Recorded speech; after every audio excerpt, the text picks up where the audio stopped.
বন্ধুরা, ইলিশ মাছের কাঁচা ঝোল করে বা ভাপা করে আপনারা খেয়েছেন, কিন্তু কাতলা মাছের কাঁচা হাতে মাখা করে ঝোল কখনো খেয়েছেন কি?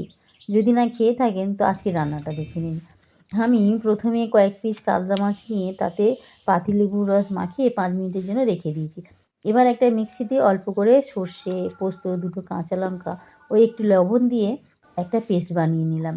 এবার কয়েক রকমের সবজি আমি কেটে নিয়েছি, যেমন টমেটো, পেঁয়াজ কলি, ক্যাপসিকাম, ধনেপাতা ও পেঁয়াজ। এবার একটি কড়াইয়ের মধ্যে ওই সমস্ত সবজিগুলো দিয়ে এর উপরে একে একে পেস্ট করে রাখা মশলাটা এবং লবণ, হলুদ গুঁড়ো, ধনে জিরে ও গোলমরিচের গুঁড়ো এবং আদা রসুন বাটা ও পরিমাণ মতো সর্ষের তেল দিলাম।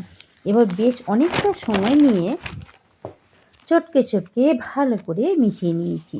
এই মেশানোটা যত ভালো হবে ততই হাতে মাখা তরকারির টেস্টটা কিন্তু ভালো হবে। এবারে ওপরের থেকে মাছগুলো দিয়ে ভালো করে আরও একটু মাখিয়ে নেব। নিয়ে এবারে 10 মিনিটের জন্য আমি ঢেকে রেখে দেবো। 10 মিনিট পরে পরিমাণ মতো জল দিয়ে এবার গ্যাসে বসিয়ে দেবো। প্রথমে গ্যাসের আঁচটা একটু হাইতে রাখবো যাতে ঝোলটা ফুটে ওঠে। ঝোলটা ভালোভাবে ফুটে গেলে এবার গ্যাসের আঁচটা কমিয়ে নেব। নিয়ে এবার 15 মিনিট ধরে ঢাকা দিয়ে ফুটিয়ে নেব। তাহলেই কিন্তু হয়ে যাবে হাতে মাখা কাঁচা কাতলা মাছের ঝোল। বন্ধুরা, যে কোনো মাছ ভেজে রান্না করলে কিন্তু তার পুষ্টিগুণ কিছুটা কমে যায়, বা মশলা যদি কষিয়ে রান্না করা হয় তাহলে কিন্তু সেটা অনেক বেশি রিচ হয়ে যায়, যেটা পেটের জন্য সবার ক্ষেত্রে খুব একটা উপযোগী হয় না। কিন্তু এইভাবে যদি একবার রান্না করা হয় হাতে মেখে, সেটা কিন্তু পুষ্টিগুণে ভরপুর হয়। এর পুষ্টিগুণ একটুকুও কমে না।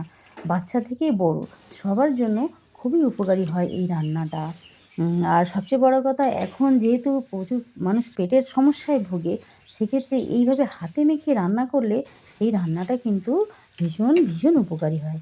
তাই বন্ধুরা, আপনারা পারলে এইভাবে রান্না করে দেখবেন, ভীষণ ভালো লাগবে এবং উপকারী হবে।